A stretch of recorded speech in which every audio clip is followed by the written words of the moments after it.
Hay cosas que no vemos, cosas que van más allá del velo de lo conocido.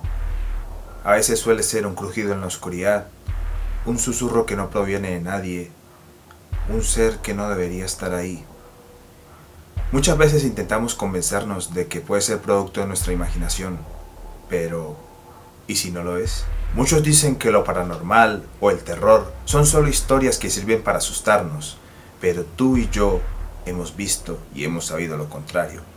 Hemos vivido experiencias o hemos escuchado experiencias a lo largo de estos videos que trascienden más allá de lo que parece ser una simple intriga. Hemos sentido el cálido de una fría habitación. Inexplicablemente se han visto presencias, se han visto cosas que no deberían estar allí. Lo peor de todo no es lo que sabemos, sino lo que no podemos entender. ¿Qué pasa cuando lo imposible se vuelve en realidad? Cuando lo que no tiene forma toma cuerpo en nuestras pesadillas.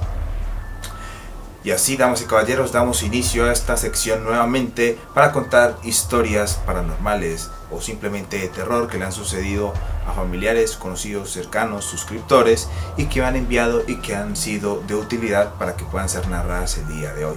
Así que, una vez más, les doy la bienvenida, pónganse cómodos y disfruten de este espectáculo y este deleite audiovisual.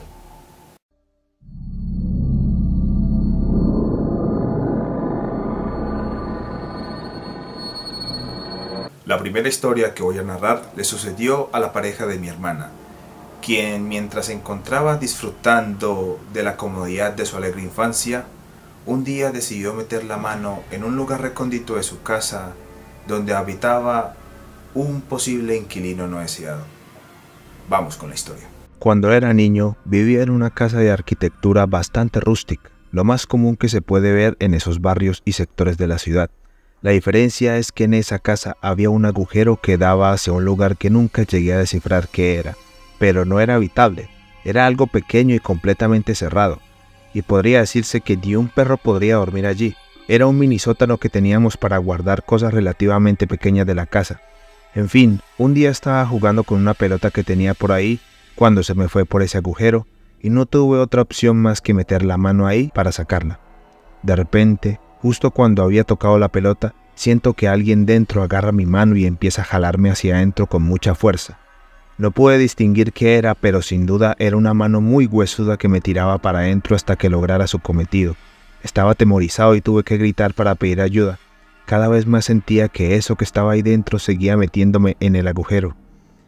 Es en ese momento que aparece una tía y se percata de la situación, por lo que, alarmada, me toma para sacarme, pero aquello que me jalaba hacía más fuerza y ella tenía que hacer más peso para poderme librar de esa cosa espantosa. Recuerdo que era muy fuerte y cada vez me hacía más daño. En un momento dado, mi tía, con todas las fuerzas que tenía, logra liberarme de las garras de aquello que me estaba apretando y jalando hacia adentro. Me asusté mucho al punto de que empecé a llorar y mi tía solamente me preguntaba qué era lo que había allá adentro, y precisamente fuimos a mirar y no había nada. Para sorpresa de muchos, el lugar estaba completamente vacío y no había huecos más pequeños que indicaran que pudo haberse tratado de un animal o algo similar. Fue un día muy raro y desde aquel momento soñaba con esa situación y tenía constantes pesadillas.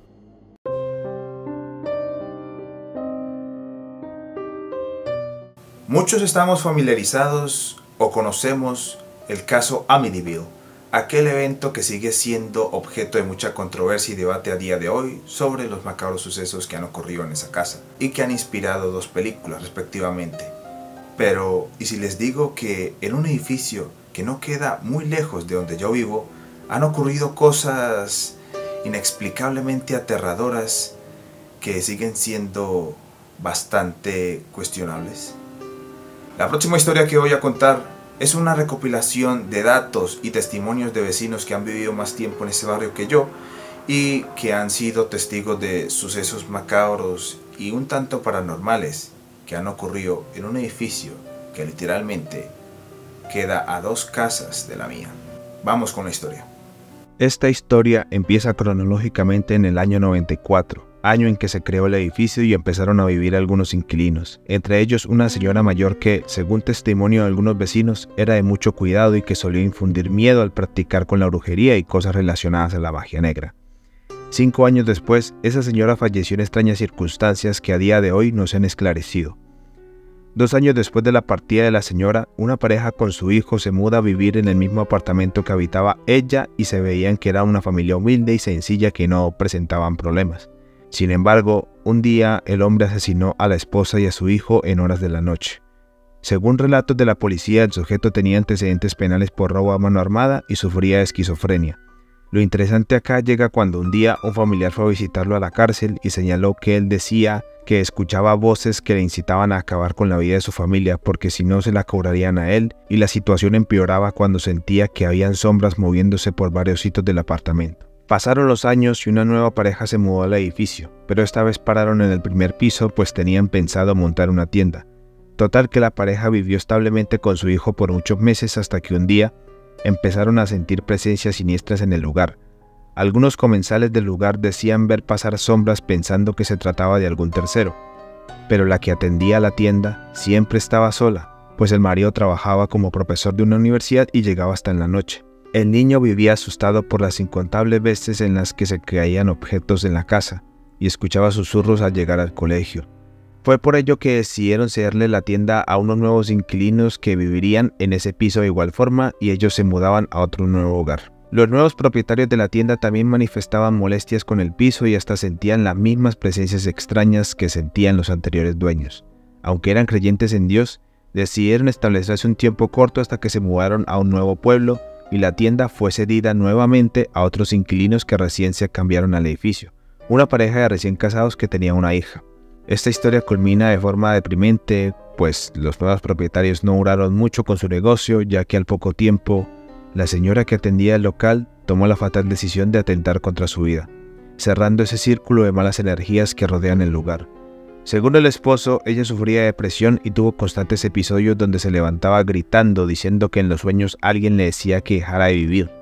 Y peor aún, ella sentía el peso de una energía negativa en esa casa, influyendo más en un alma tan débil y que la incitaba a quitarse la vida. Hoy en día se han pasado unos nuevos vecinos en ese lugar y de momento no han manifestado inquietudes de las que se han señalado anteriormente. Pero aún así no queda exento de dejarnos con la siguiente intriga. ¿Existe alguna entidad maligna que influye en el aura del edificio sus allegados a vivir? ¿O simplemente es producto de la maldad humana y la hórrida naturaleza que la impulsó a crear ese espejismo de ilusiones paranormales?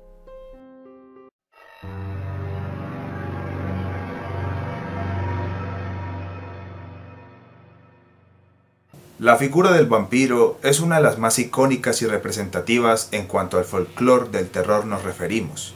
Es un ser aristocrático o puede ser un adolescente sanguinario.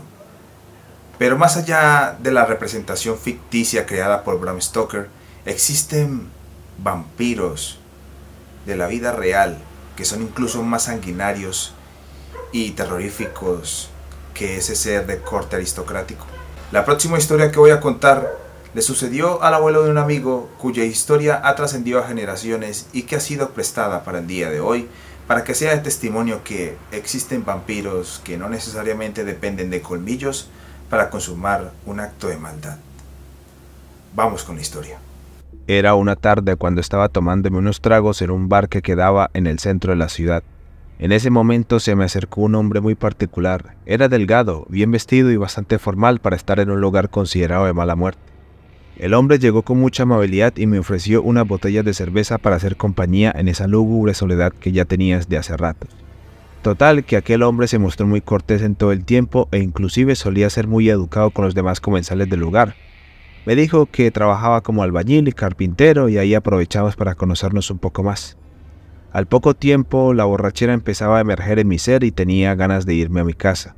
El hombre se ofreció a acompañarme, pero me negué porque ya eran demasiadas las molestias. Él insistió en llevarme y accedí para continuar en nuestro pequeño tema de conversación que estábamos teniendo en ese momento. Al rato, justo cuando estaba cerca de mi casa, ese hombre quiso invitarme unas copas más, pero esta vez sí me negué y entré a mi casa porque ya tenía mucho sueño. Total, en algún momento nos volveríamos a ver, pensé. Nunca imaginé estar tan cerca de la muerte luego de saber que aquel caballero tan cordial y culto resultó ser un sujeto llamado Pedro Vicente Acosta, mejor conocido como el vampiro de Bucaramanga, uno de los asesinos seriales más infames de la ciudad y que al poco tiempo sería capturado luego de mi encuentro con él en el bar de Mala Muerte. Lo más tenebroso de todo es que no se volvió a saber de la existencia de ese monstruo, pues luego de su encierro no existen registros de su fallecimiento o desaparición, ni siquiera se sabe dónde está en este momento, si sigue vivo o si sigue muerto. En ocasiones me aterraba la idea de que ese tipo estuviera cerca de mis hijos, o qué hubiera pasado si lo hubiera invitado a mi casa, cosas que a veces no me dejaban dormir. Como mencioné en un video anterior, el terror no necesariamente depende de criaturas mágicas, entes demoníacos o seres paranormales para infundir miedo. A veces, la maldad humana es tal que puede causar un temor tan estremecedor que sigue dejándonos con la intriga de qué tan lejos podemos llegar si dejamos romper la barrera de lo que nos impulsa. Algunos dirán que todo tiene una explicación, pero ¿qué pasa cuando llega un momento en el que no lo tiene? El verdadero terror no es lo que vemos, sino lo que sentimos.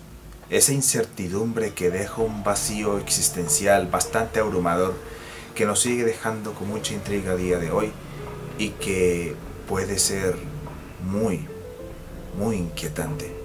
El terror, lo paranormal y el horror en sí mismo no es solo mitos, sino una advertencia, los cuales hemos decidido ignorar sabiamente. Y es así que finalizamos este video. Recuerden que si tienen alguna historia por contar o que quiere que narre, no duden en ponerlo en la caja de los comentarios, en el interno de mi Discord o en el interno de mis redes sociales que dejaré en la descripción del video. Así que ya saben, esto es todo por hoy y nos vemos hasta la próxima. Muy buenas noches, queridos espectadores.